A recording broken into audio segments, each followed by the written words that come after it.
Hey, my friend, welcome to the Art of Online Business podcast. My name is Rick Mulready, and I'm an online business coach. I'm an ads expert, and most importantly, I'm a dad. And this show is where we help established online course creators and coaches create more profit, more impact with less hustle. All right, let's get into it.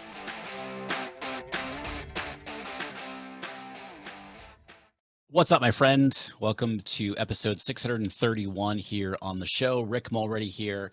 And on today's quick tip, I want to get into, a lot of you have been asking for more sort of behind the scenes, like what I'm working on in my business. What do I think about things that I've been doing or have done, and sharing all that with you.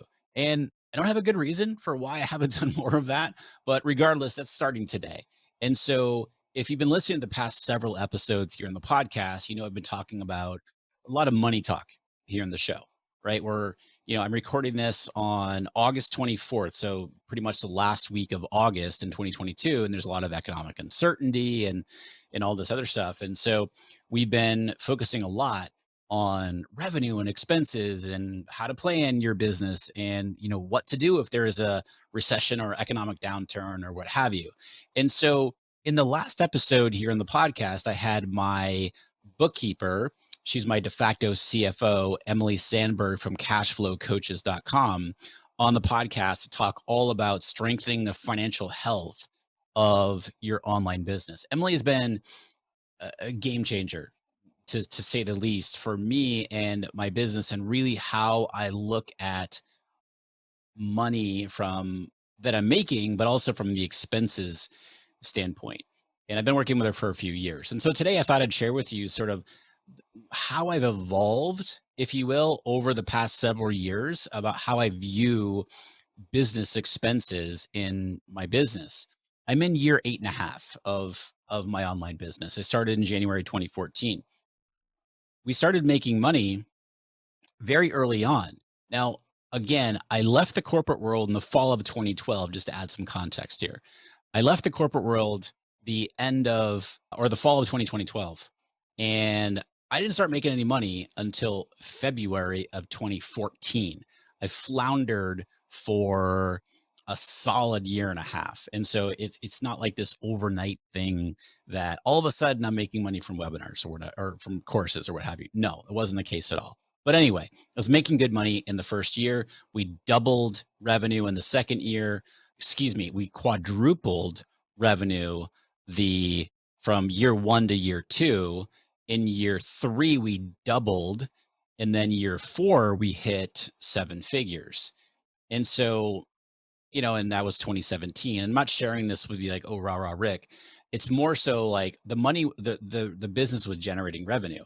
And I used to spend really freely. So it's like, if I wanted something for the business I'm talking about, if I wanted something, like, I just went and got it. And there was no consciousness or intentionality around my spending, around whether there was any kind of ROI for the expense that I was incurring. I just went and spent it. And for so long, and obviously it makes sense now, but for so long, the first few years of the business, like, I always felt like I was making great money. Like, where am I? I know so many of you can relate to this. I was making great money from a revenue standpoint, but I felt like there was so little in the bank to show for it. And, this is the first couple of years, I'll be honest, I didn't really track. And I mean, this sounds funny to say, but recognize the importance of really closely monitoring my profit margin. And then once I did start watching it, it was low for me. It was low, like it was 25 to 30%. And I'm like, where is all this money going?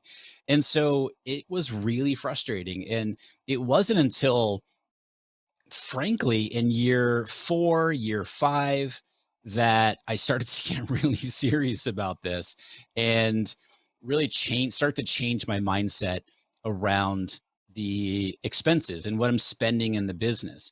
And again, a few years ago, when I started working with Emily as my bookkeeper, my de facto CFO, it really changed the mindset around looking at what I'm spending in the business differently. So if you heard the last episode, Emily shared if you're in the 40 to 60% profit margin range, you're doing quite well.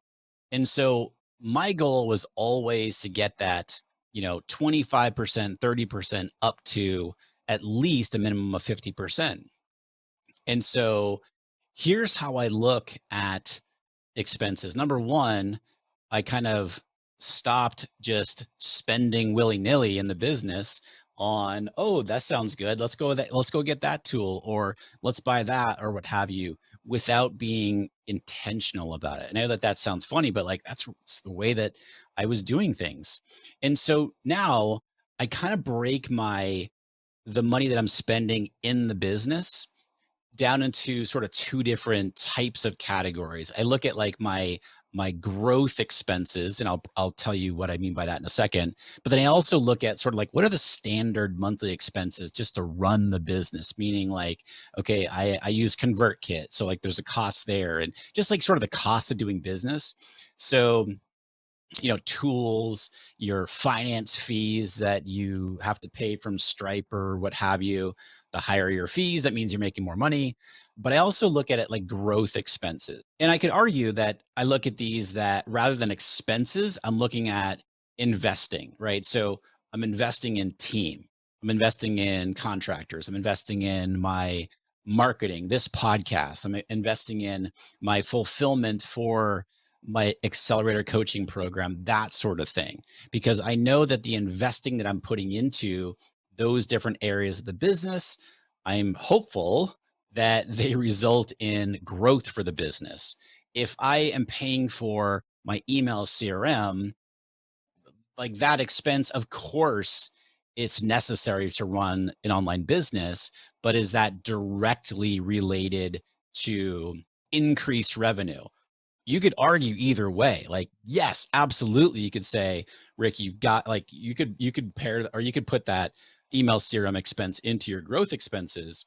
I just look at that as more so like this is the cost of doing business. This is a normal fee each and every month. And so that's kind of how I look at the two different types of expenses, whether it's a growth expense or whether it's sort of like a cost of doing business expense. Now, with everything that I'm spending in the business, so Emily and her team give me a P&L every single month. And there's also a balance sheet and a cash flow report, but the P&L I'm looking at line by line, and I meet with Emily every single week and go through that P&L with her. And what I'm looking for is there an ROI on each one of these line items in my P&L? And and I'm not talking just a revenue ROI. When I'm looking at ROI, I'm looking at it in kind of like three different ways, three different types of ROI. The obvious one is, am I getting a financial ROI? Right. So if I'm paying a marketing person on my team, for example, well, I can directly attribute financial ROI to what I'm paying them. And I like to see a minimum of 2x ROI on what I'm paying somebody where you can directly attribute a financial ROI to that role. So if it's a sales role, for example, that's super easy to track. Other roles, it's not so easy to do that. And I recently did an episode here on the podcast about, coming up with success metrics, for example, and measuring the ROI, if you will, of like an assistant, that sort of thing, where it's harder to directly attribute financial revenue from a role like that. But anyway, I'm looking for some form of ROI on every line item in my P&L. So those types of ROIs I'm looking at are financial, like am I getting a financial return? Time, am I getting time back? So that's an easy one to be able to track, for example, with like a VA or an executive assistant or what have you. You can offload things off of your plate, and let's just say they're doing whatever 10 hours a week for you. Well, you are buying 10 hours a week back for yourself. So there's an ROI right there. So I would say, okay, cool. I'm getting an ROI there of time. The third category is what I call like stress and energy. So am I getting an ROI on my experiencing less stress because of whatever this role on my team, this tool, whatever it might be, or the energy side? Is this increasing my energy because either I don't have to do it or it makes it easier to do, that sort of thing? If I'm not checking at least one of those boxes for each line item on my P&L, I'm looking at, all right, let's get rid of this. Or I'm looking at, okay, if we get rid of this, does it drastically affect anything else in the business? And so that's how I started to look at the expenses that I'm putting out, if you will, in the business. I also look at both short term and long term in both, and again, both in terms of the expense itself versus the ROI. So let's just say, for example, that I sign up for, whatever, a year of Click, right? Formerly 10X Pro, KLEQ.com, which is the platform that I use for landing pages and course, and funnels and all that stuff. So let's just say I pay up front for the year. Well, I'm taking that expense up front, but the longer term for the next year, number one, I've already paid for it. And number two, I know that investment in that year long fee paying up front for it is going to pay off so many times over. Right. And so I'm always looking short term and long term. Another thing that comes up is when we are thinking about making a hire. And this comes up a lot in our accelerator program where somebody's thinking, oh, I want to hire what's a good one here? What's coming up a lot is I want to hire a marketing assistant to do, social media strategy and implementation, look at my email marketing and all that different type of stuff. And so maybe just as a number, that role is for super easy math. Let's just say it's 60 grand a year, right? And so $5,000 a month. And if they're an employee and they're on payroll, it's going to cost you more because you have payroll taxes and so forth. But anyway, let's just call it for simplicity here, 5 grand a month. Well, you could look at that and say, well, I don't have $60,000 to be spending on this. So what I would do, number one, I'm not looking at it over a 12-month period. I am, but I'm not at first. I'm looking first at, okay, let's look at this in the next 90 days. That's about $15,000. And if I'm looking at it from that perspective, what kind of ROI can I begin to see within those 90 days from this role, right?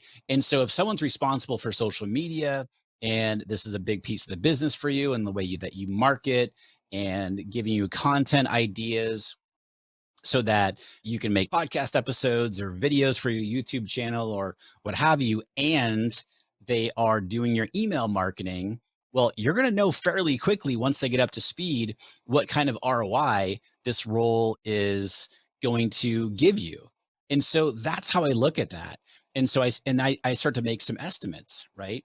And so I say, okay, if I'm spending, then I look at even further. If I'm spending 60 grand a year on this role and their primary goal is to bring people and attract an audience into the business so that we can sell X, Y, and Z, then I'm looking at, okay, what's the potential revenue there?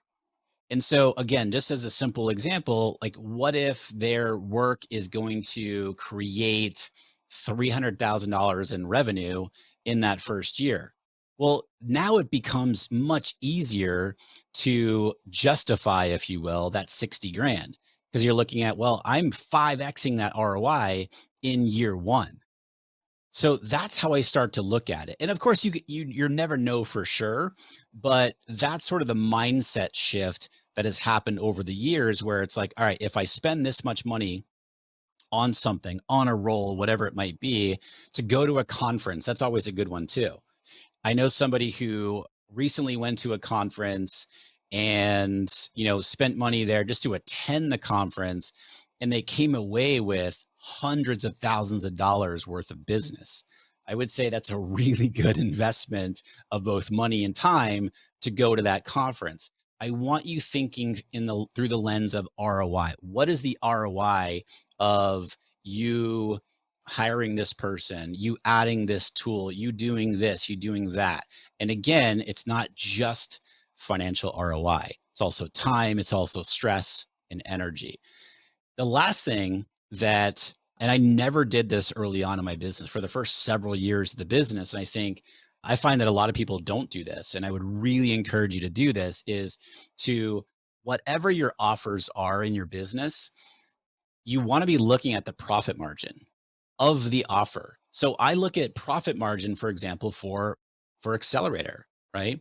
What is it costing me to run Accelerator?